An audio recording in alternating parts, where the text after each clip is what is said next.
Good morning, everybody. How are we all?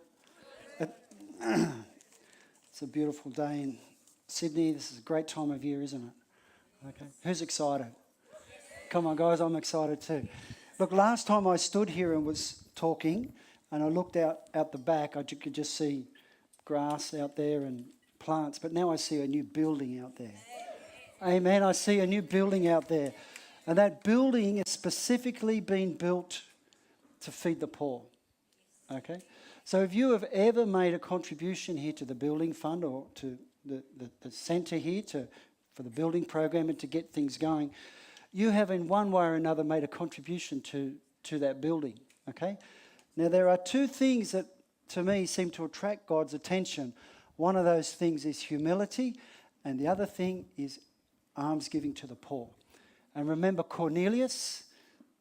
We remember Cornelius, and he had to go and talk to Peter, but at the start, an angel came to visit him and said to Cornelius, Cornelius, your almsgiving has come up as a memorial before the Lord. And that's why the angel was there.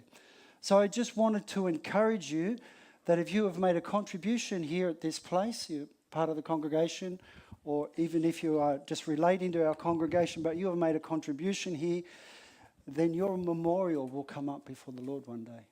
Okay, so just be encouraged in that. Okay, so one of my favourite psalms is Psalm 1. I've prayed it for a long time, and it just brings me great encouragement when I pray it. Psalm 1 goes, Blessed is the man who walks not in the counsel of the wicked, or stands in the way of sinners, or sits in the seat of mockers. But his delight is on the law of the Lord, and on his law he meditates day and night. He's like a tree planted by streams of water that yields its fruit in its season, and its leaf does not wither. In all that he does, he prospers. Or how about blessed is a woman who does not walk in the counsel of the wicked. Come on, girls, work with me here. Or stand in the way of sinners, or sit in the seat of mockers. But her delight is on the law of the Lord, and on his law she meditates day and night. She's like a tree planted by streams of water that yields her fruit in her season. Her leaf does not wither. In all that she does, she prospers. Amen? Or how about this? How about blessed is the community who does not walk in the counsel of the wicked or stand in the way of sinners. Come on, guys, am I talking to myself here this morning? But that community's delight is on the law of the Lord, and on that law that community meditates day and night. That community is like a tree planted by streams of water that yields its fruit in its season. And that community's leaf does not wither. In all that community does, they prosper.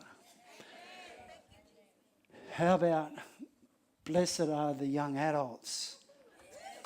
Blessed are the young adults who do not walk in the counsel of the wicked. Blessed is that businessman who does not walk in the counsel of the wicked. It's been one of my favourite psalms for a long time. In all that we do, we should prosper. In all that we do, we should prosper. Look, the last few times I've been here, I've spoken about Turuma and tithes.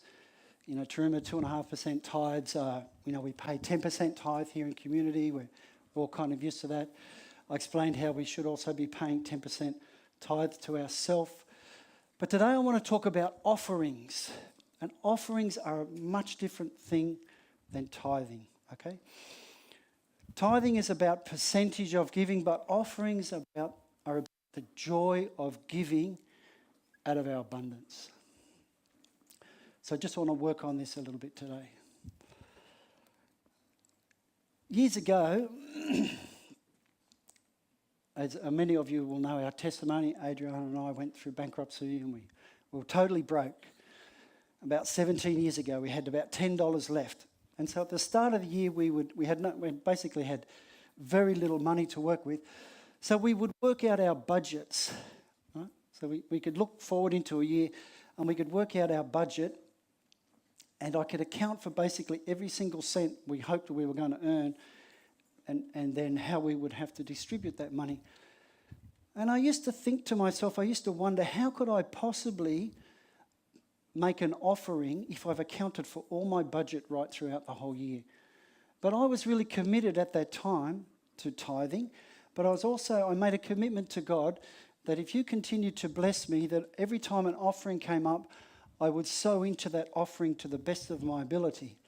But I couldn't possibly see how I would have any money left over when I looked at my budget for the year coming up, how I would have any money for offerings. But the really strange thing about it was that every time that there was a call for offerings here at our congregation, we seemed to have a surplus and we could give. Okay? I came to learn that as I faithfully paid my tithes over time, that there would always be an abundance. There would always be an abundance made available to me. And when we read Proverbs 3, 9-10, it says, "Honour the Lord with your possessions, with the first fruits of your increase." And this is what I've spoken about the last few times that I've been here. "So that your barns may be filled with plenty, and your vats will overflow with new wine." So regular tithes produce plenty. Regular tithes produce an abundance. What does abundance mean? I'll try and give you a picture of what plenty means in God's way of the word plenty, okay? In about 1923, a guy called Edwin Hubble had a theory. He was an astronomer, and he had a theory that out there in space, when he looked out there in space, that there must have been other galaxies. And he understood, and the understanding at the time was we were in the Milky Way here, right, where we are. But he had a theory that there were several other galaxies out there. 70 years later, when they finally got the Hubble telescope going in 1993, poor old Edwin was dead already, but they got the telescope and they looked out into space, and all those little dots out there, all those little stars, so many of them turned out to actually be galaxies, right? And even now you can see photos of all those little dots, and they zoom in a bit and they turn out to be galaxies. So now they estimate that there are billions of galaxies out there in space, literally billions of them. And each one of those galaxies can have up to 100 billion stars in a galaxy. It's extraordinary. That's what God means by plenty. We serve a God of abundance. Every little dot, when I was going to school, if you're my age and you went to school in the 60s, 70s and 80s, they were telling us fibs in science class because they said, oh, every one of those dots out there is a star, is a sun just like ours. But it turns out they weren't just suns, they're galaxies with 100 billion of our suns in each one of those galaxies.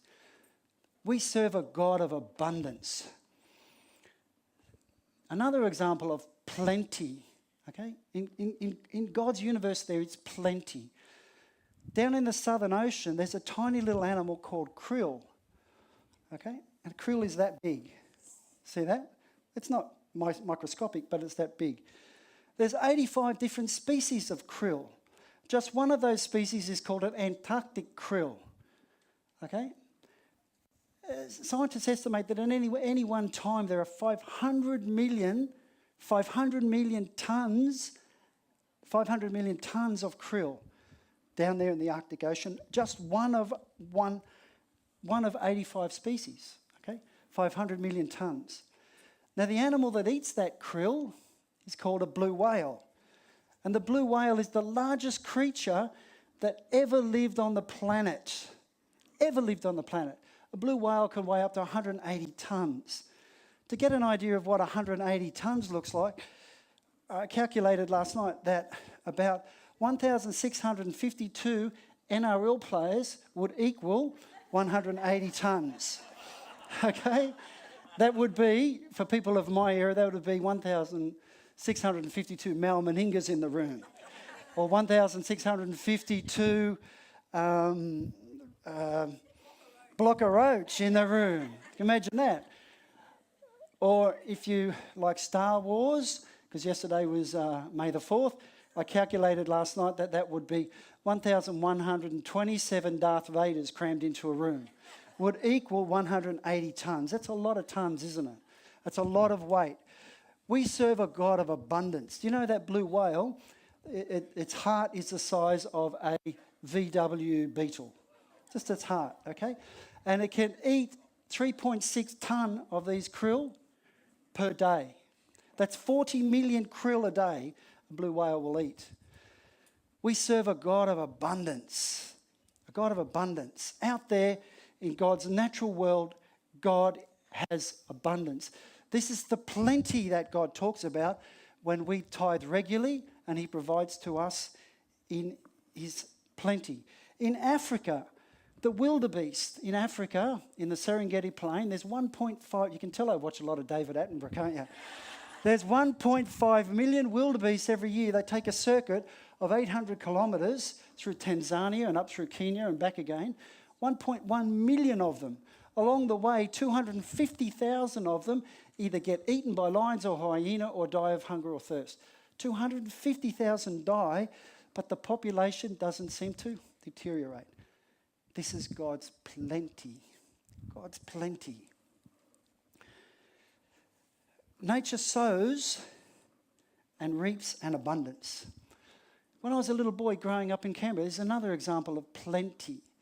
A little boy growing up in Canberra. We just moved to Canberra from Sydney. And I used to look over the fence, and some new neighbours had just moved in. I looked over the fence, and they were Italians. And I didn't even know what Italians were. I'd never seen anyone else who wasn't Australian. And in fact, I thought the whole world was just Australian. And I looked over the fence, and they were growing veggies and tomatoes and lettuce and potatoes, and they had chickens. And the backyard, it smelt of produce and manure. And all I ever saw was Mama bent over working in the garden. And, you know, I used to think, those Italians, they're crazy. And they'd invite me over sometimes and they'd give me bread with oil on it. And I'd go home and Mum would say, did they give you something to eat? And I said, yeah, they gave me wet bread. And my mother would go, ugh, what's the matter with those Italians? And I remember as a little boy saying, I'd never marry an Italian. For those of you who don't know, my wife Adriana is Italian. Okay. But every so often, old Nonna would call over the fence and she'd call, boy, boy. I think that was probably the only word she knew in Australian. And because she certainly couldn't speak English, but she knew an Australian word, boy. And I'd go there and she'd give me a cardboard box, and it was full of produce, full of potatoes and lettuce and tomatoes. And they had a big family and they had lots of friends coming and going, but they could never give away enough. And so they're just handing it over the fence to us. They were really good at produce growing. My father, the best he could do was grow grass and a Hills hoist. But he was good at it. We moved from that house, we went to another house in Canberra, and we had plum trees in the backyard, and our neighbours had plum trees and veggies. We had a lot of migrants around us. Everybody had crops, were growing things. And when it came time to harvest, there was so much of everything. We would give stuff to the people over the fence, and they'd give stuff to us, and then we'd throw things over the fence to them, and they'd throw. You just couldn't get rid of it. My mother would make plum sauce everywhere we went to friends' houses. We would give them plum sauce. I think they had so much plum sauce, they still had stuff left over from last year, okay? This is abundance, okay? This is the plenty that Scripture talks about. When we sow regularly, this is the plenty we should be able to experience.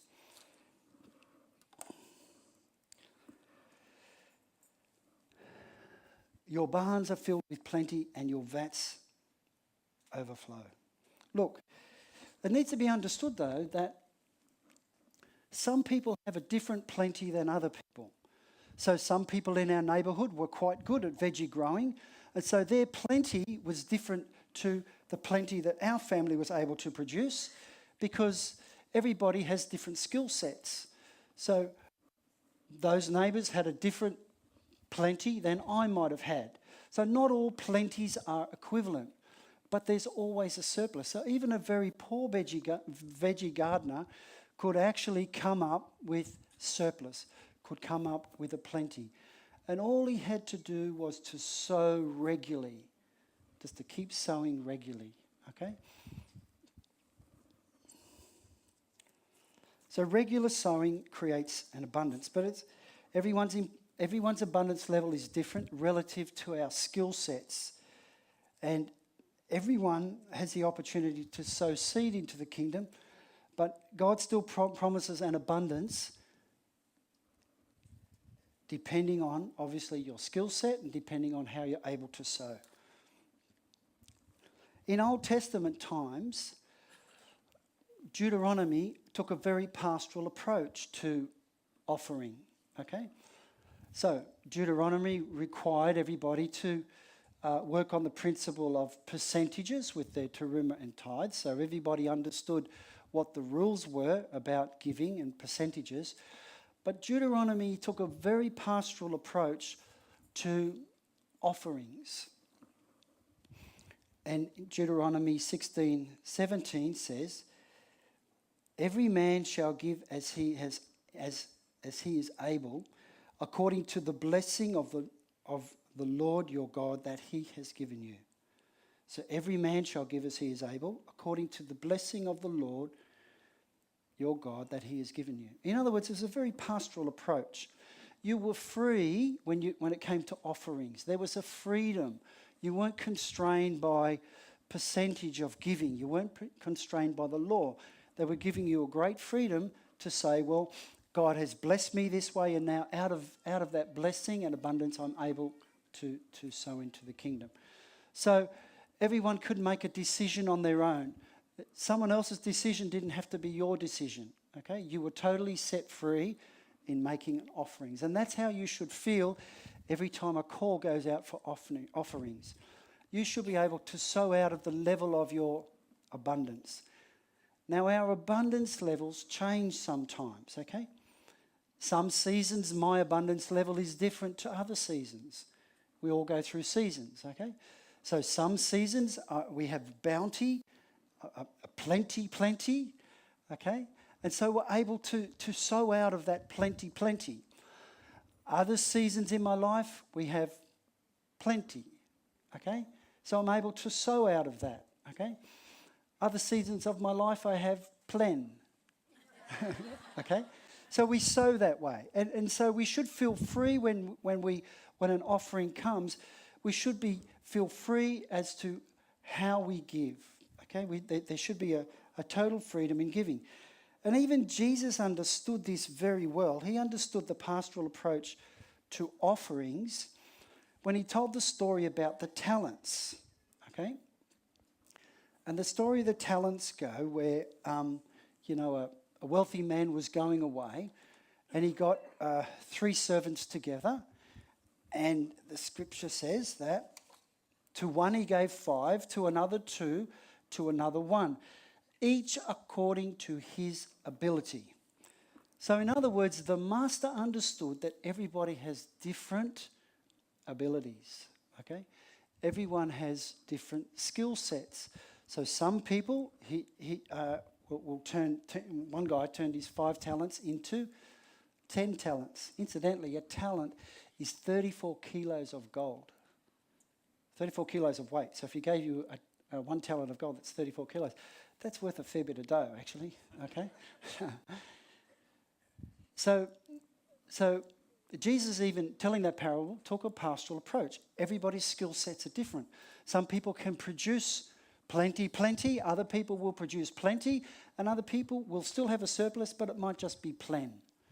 Okay? So giving there's a freedom in giving. Everyone's abundance is different, and our abundance can rise and fall depending on the season that we're in.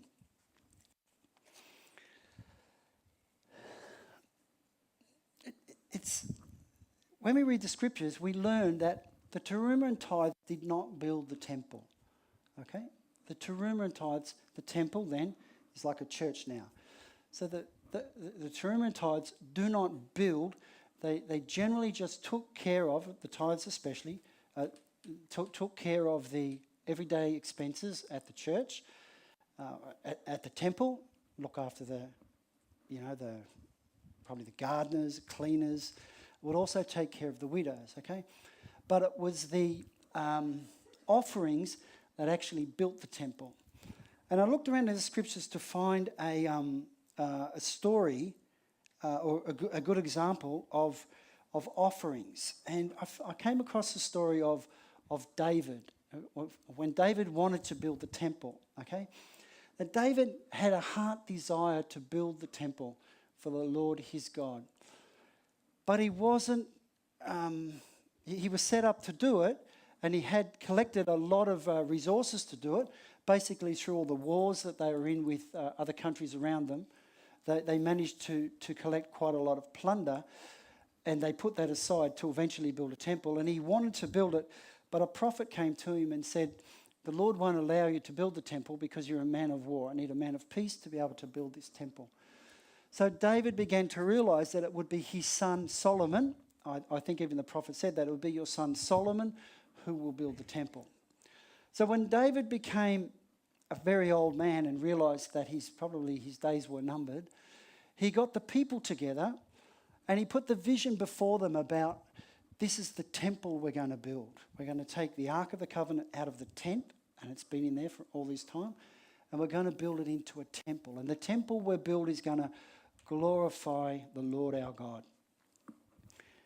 And so he was forbidden to build the temple, but he had a heart desire to build the temple, and he put the vision before the people to build the temple.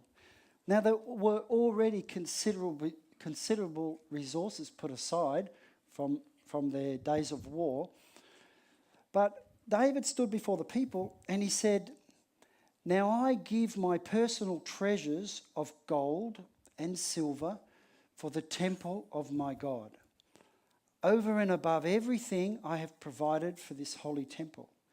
So I give 3,000 talents of gold, 7,000 talents of refined silver for the overlaying of the walls. Because when they built the temple, they overlaid all the walls and the ceiling and the floor with gold and silver.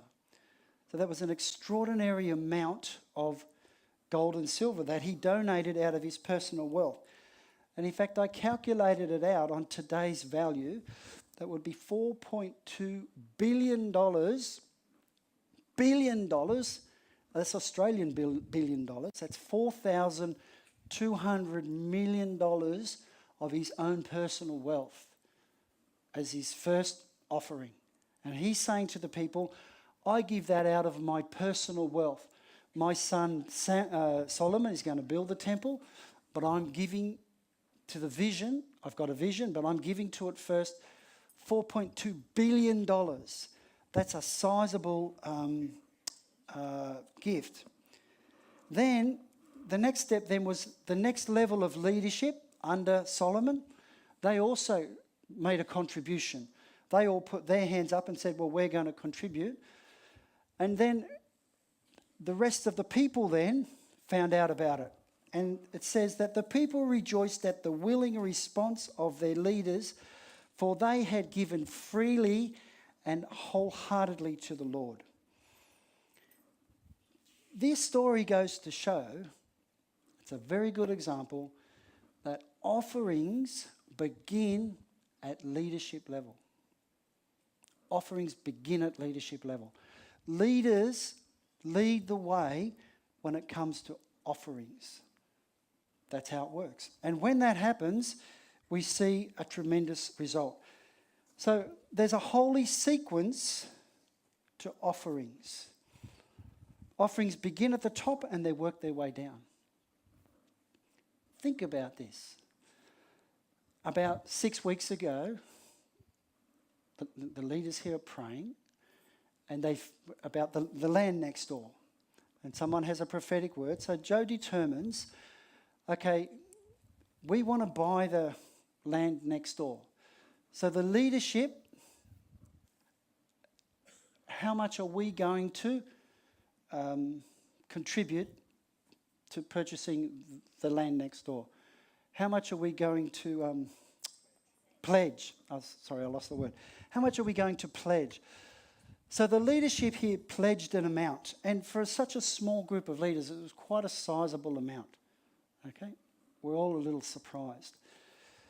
Then Joe put the call down to the core members here, which is the full covenant body, and very transparently said, the leadership has decided to make some pledges for the land next door, just to sow into it. And so then the full covenant body got the chance to make pledges, okay? And then after that, Joe put the call down to the broader body and to people who relate to our body. And then the people, at the broader level of community, and people who even relate out of the community, were so encouraged by the way leadership had made a pledge, and then the second tier of leadership had made a pledge, that you all have to agree that the pledge is an extraordinary amount of money. It's an extraordinary, I'm stunned. It's still not enough to buy the land, but it's like loaves and fishes, okay? It's like we've provided the loaves and fishes for that land, and now if it's God's will, we'll be able to buy that piece of land over there. So can you see how offerings done correctly produce a great fruit, okay? When it's done in holy order, in holy sequence, okay? There's a very big church, a worldwide church, I won't say their name, but you can figure it out for yourself. They're trying to build a university college, and they need $120 million to do it, okay? So they did a similar thing, and I was listening to the testimony of how they did it, was that their leadership got together. They're considerably bigger than us, probably about 20 times bigger than our congregation, but their leadership raised $1 million, okay? It's a whole lot more of them, probably in proportion to what our leaders did here. And then they put it down to the core of the body, and then it put it down to the general people and across the planet. And so far they've raised about $36 million. It's a lot of money. But they still need $100 million. But it's just similar to what we're doing here. It's about loaves and fishes. It's about, okay, Lord, we've made a pledge and this is what we can do, and now we leave it up to God's will, okay? So in holy order, offerings work very well. And David was so amazed. He was obviously blown away when he found out how much the people had given, how much behind his vision the people were. Because he cried out in front of them, he prayed to God. He said, "But who am I and who are my people that we should be able to give as generous as this?" And in a minute I'm going to tell you how much they gave. That we should be able to give as generous as this. "Everything comes from you, Lord, and we have given you only what comes from your hand." Okay? So David had a very good understanding that everything that he was giving and that his people were giving had come from God's hand anyway, that they were blessed from God's hand. You know, a story like this gives us great understanding about how offerings should be approached with any congregation of believers. Now, you know, offerings are taken up to build bricks and mortar buildings, and sometimes offerings are taken up for good causes, okay? So there could be, you know, a number of different reasons, but mostly offerings are designed for major projects, okay? They're not designed for the average, running expenses of a church, okay? But all churches are a little different, okay? So some churches are more home-based organisations that just feed into a local level and feed into a local population, and they don't need buildings to operate out of, okay? So they wouldn't have a mandate to buy real estate or rent properties because they don't need it. But that's the calling that God has given that church. Other churches certainly do need buildings to operate out of, because when you have a building, then you have a focus of where people can focus and where the building can provide lots of services to the secular people around them. So when you have a building, it can do so much more simply by the fact that there's a central place that can feed into a local population, and generally the church can have a fairly major impact on a local secular community. So all churches are just a little different. So some are just small and some are designed for, things at a city level. Some churches are designed to have buildings at a national level so they can feed into a national level. And other churches are designed to have buildings that will feed into an international level. All churches are a little different. I know that here at this place, our community, having this building in the last, I think we've been here 15 years now, something, since 2004, has made a big impact on how we can focus what we do to serve the poor, to provide marriage counselling. We even have a doctor here. So having this building has had a major impact on the way this community can input into our city. So it's certainly made a difference. But buildings are designed to serve the people. People don't serve the buildings by becoming fixated on the church owning more real estate, okay? So buildings serve a purpose, okay? But the buildings are designed to serve the people at the church, but also serve into the broader community. People don't serve the buildings.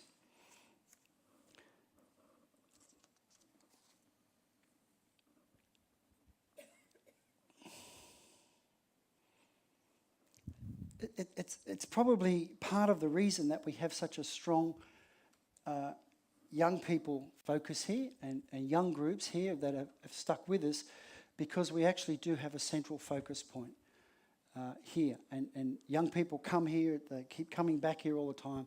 So I kind of feel that it's been a big advantage to us to have this place, and God has blessed us with this place, because it's maintained our second generation and then going into our third generation of people in the church. So buildings serve different purposes. When offerings are given, it's important, the heart intent of the offering is critical, okay? So if you were sowing an offering into this congregation or another congregation, there should never be an ulterior motive when you're sowing an offering, when you're giving an offering. There should never be any selfish intent when you give an offering. Because an offering is given out of our abundance and joy rather than obligation or duty. And David said this in front of the people. He said, "I know, my God, that you test the heart and are pleased with integrity. All these things I have given willingly and with honest intent." So David had just given $4.2 billion, okay? Now, if you think back through David's life, David had committed the sin of adultery with Bathsheba, okay? He'd also been responsible for the death of Uriah the Hittite, her husband. So David was guilty of some very serious sins. So before God and before the people, basically he was declaring that I'm not giving an offering like this to cover up for my sins. Because God, I know that you can look into my heart intent. I know that you're going to see my heart, and the reason why I'm giving these offerings has got nothing to do with anything except that I have a zeal for seeing your kingdom advance. Okay? So heart intent with offerings is very important. And David gave us a really good example that giving offerings will not buy you God's favour. Okay? And giving offerings should never be given either to buy the favour of leadership where you belong. Okay? It doesn't work like that. Okay? So offerings, you don't give offerings to buy God's favour, and offerings should never be given to buy the favour of church leadership. Offerings are a holy thing unto the Lord. Offerings come from a decision of the heart and should bring you great joy. As the people were encouraged because they saw the example of King David, then they were able to offer, and it brought them great joy. And they were giving out of their abundance. Remember I said earlier that when people have so much to give away, so much abundance, so many plums, so much veggies to come out of your gardens. You have so much, it's an easy giveaway. It's easy to give away and it brings you great joy. It costs you nothing except just to sow all year. Right? You just sow, just regular sowing, and you end up with an abundance. So this brought the people great joy, and out of that great joy, it says in 1 Chronicles 29, then the people rejoiced, for they had offered willingly, because with a loyal heart they had offered willingly to the Lord. And King David also rejoiced. It obviously brought a great joy to the people to be involved in the offering to build the temple, because there was no compulsion or obligation. They just gave out of their plenty. They realized how blessed they were, and they were able to give out of their plenty. And David cried out to the people who had a loyal heart for the vision that he had put before them. He cried out and said, now, our God, we give you thanks and we praise your glorious name, that we can be part of this vision, that we can be part of this call on our finances. And we give, they were praising God, and they felt great joy that they were able to partake in the vision that God had put in the heart of David.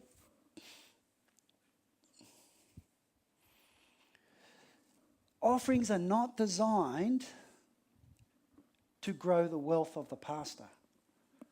Okay? Think about that a bit. I mean, look around the internet for a while and you might wonder. Offerings are not designed to grow the wealth of the priest or the pastor at the church, okay?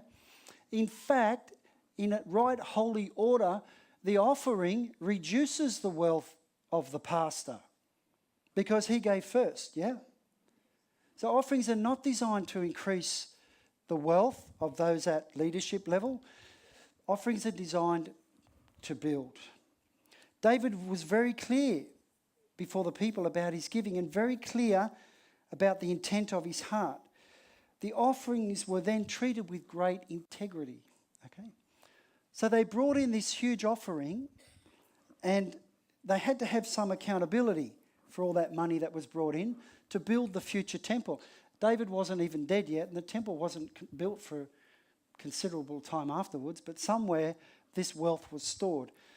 And so they put the wealth in the hands of a guy called Jehiel from the Gershon tribe. So Jehiel, the Gershonite. So he was the man placed in charge of all this wealth. Now Jehiel, the Gershonite, came from the Levite tribe, and the Levites were the priestly tribe. Okay? So the Gershon family was one of the four main families of the Levite tribe. And he was obviously the leader of the family. So he was the first person ever appointed in charge of the temple treasury. Now, interestingly, the Levites, they were not allowed to own property. And that seems a little unfair. These people working hard, they don't seem to own anything. But they were given cities to live in, and they were given land that they could work. But they weren't actually allowed to own it. But they were made to feel comfortable. Their whole life they were comfortable. They were given cities to live in. They were given land to work. The only thing is they just couldn't own it. And they got used to that after a while, that they would always be provided for, and so they just went about their priestly duties. So if you're going to give a lot of money to anybody, you give it to the person who least needs it. Okay? Godly wisdom. So they appointed this guy, Jehiel the Gershonite, and he must have been a man of great integrity already. You know, the Gershon family, in amongst the Levite clan, had travelled with Moses through the desert for 40 years. He must have had a good reputation anyway to be able to handle that much wealth. The wealth amounted to, get this, David's gift was 3,000 talents of gold, plus 7,000 talents of silver, and then the general offering from the leadership and the general population was 5,000 talents of gold, 10,000 darics of gold, and daric is a little gold coin, and they also gave 10,000 talents of silver, 18,000 talents of bronze, 100,000 talents of iron. Now I said earlier that a talent weighed 35 kilos, and a daric was a little coin that weighed about 8.5 grams. So I did some calculations, and I can show you the numbers later, but it turned out that the gift to build the temple in today's coin was $11.5 billion. That's $11,500 million to build the temple, all placed in the hands of one man, Jehiel the Gershonite, and his family. That's like running a little bank. Can you imagine the administration it would take to run a little bank like that? All men of integrity, all men who didn't need, there would have been limited temptation because they got everything already provided to them, homes to live in, land to work, okay? And they were required to look after those funds. You know, we can take a good example from Jehiel the Gershonite, a really good example. See, he had lived all his life. He understood that he was always being provided for. God was always providing for him through the giving to the Levite, the priestly tribe. So he was always being provided for. So he always got this sense that he didn't have to be concerned about money or finances. He didn't have to be concerned about where he was going to live. He didn't have to be concerned about his daily bread. It was always coming to him. But then this great storehouse of wealth is put into his hands, $11.5 billion is put into his hands. All he sees is not wealth for him. He just sees it as, well, now I have to steward that money well. Now I have to be a good steward. Now I have to be accountable. In fact, he would have just seen it as a whole lot of work, right? Not wealth for him, okay? And this is a little how we should treat our finances. See, God places the wealth of the world at our fingertips, okay? The wealth of the world is out there, okay? Now, we need to be a little more like Jehiel and understand that, look, God does continually provide for us. God gives us a place to live. He feeds us. God gives us our daily bread. And so the wealth that comes through our hands, we really need to see that as, well, we're just going to steward that wealth. While we are here now, at our time, living here, we steward that wealth. Okay? So the wealth comes across our hands. Where do we sow the wealth into the kingdom? We sow wealth here, we sow wealth there. Because as they were building the temple, lots of people would come to Jehiel and his family and said, we need to pay those contractors for this. We've got to go and get this. We've got to go and cut stone at the quarry. We've got all these things to do. Can you pay that bill? Can you pay that bill? So there would have been all this administration going on. He would never have felt that that wealth was his to hold on to. And this is a really good example for us, that the wealth of our lives that God blesses us with, the plenty that he blesses us with, as we continue to sow regularly through our lives, the wealth that comes to us is we just need to be good stewards of it, and it should pass through our hands back out into the kingdom. I'm telling you, the more you capture that concept from God, and the more you refuse to have ownership from everything that God gives you, the more he will give you, the more he will trust you. Because he knows that as he gives you wealth, you don't have a spirit of ownership over you where you think, oh, this is mine, I get to hang on to it, I get to cleave to it. No, you see that wealth and that plenty, or the plenty, or the plen that comes to you as what you're going to sow back into the kingdom, as what you're going to give back into the kingdom, okay?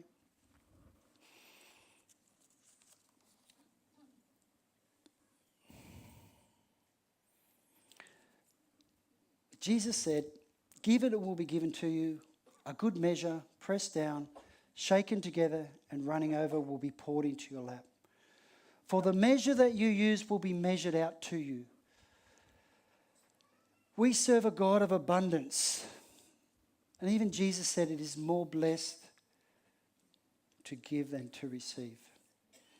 Remember that regular sowing, and we sow regularly through the year, will bring an abundance. It's out of that abundance that you're able to give when the offering time comes around. Remember that you should never feel pressured or any constraints on you about how you give. Remember that in some seasons you're going to be able to give substantially more than you can in other seasons, and that's okay. God looks at your heart. Okay. In 2 weeks' time, we have Offering Sunday. So we're making offerings out of our abundance. And so none of you should feel obliged or constrained about how you give, and all of you should prayerfully consider the amount that you're going to contribute into the work that God is doing in this place.